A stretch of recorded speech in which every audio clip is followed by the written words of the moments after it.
New at 11, the NBC6 investigators with a first-of-its-kind marijuana bust you haven't seen before. A doctor finds himself in the back of a cop car accused of ordering marijuana for a patient who didn't need it and a patient he never met in person. NBC6 investigator Dan Krauth has the exclusive video and more on the high-tech crime. Telemedicine is the future of healthcare. Patients can use web cameras on any electronic device to meet with doctors from anywhere, including right here in our newsroom. But there's something doctors aren't allowed to prescribe online: medical marijuana.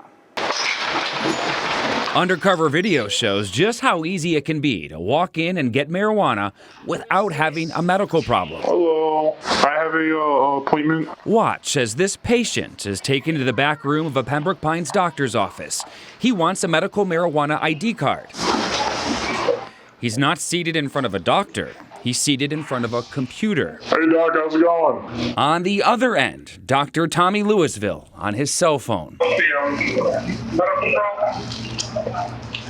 I have a job and they drug test me, so I figured if I had that with the low THC, then I could be okay. Florida requires you to be diagnosed in person with one of 13 debilitating conditions to be approved. Wanting a reason for a failed drug test isn't one of them. It didn't matter. He got approved. Hey Doc, how's it going? The patient went back a month later for a second online appointment with his new ID card, this time to get the drug. After a 3-minute exchange. So which do you want?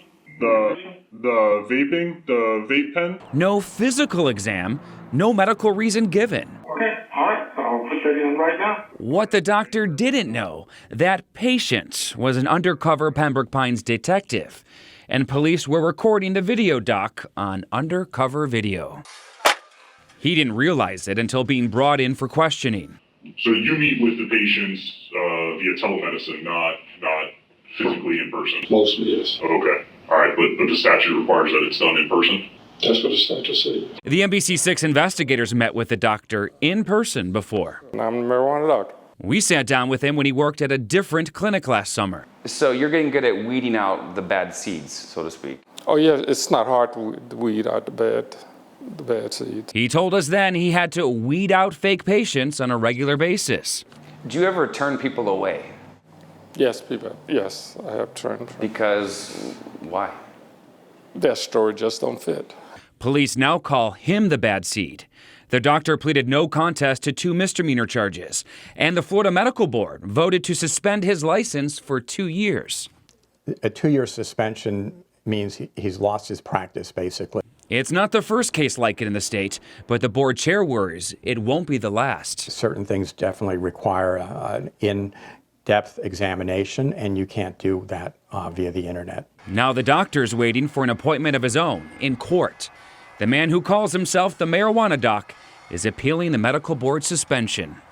The doctor's attorney told me he can't talk specifics about the case during the appeals process, but he did say the punishment doesn't match the crime. No charges were filed against the clinic's owner or workers, and they did not return multiple messages for comment. In the newsroom tonight, Dan Krauth, NBC6 News. Hi, I'm Shelly. Thank you for checking out our NBC6 South Florida YouTube channel. You want more videos like the kind you just watched? Click right here on the subscribe button below. Get the latest stories, interviews, caught on camera, and more. Digital exclusives as well, all for you. Subscribe now.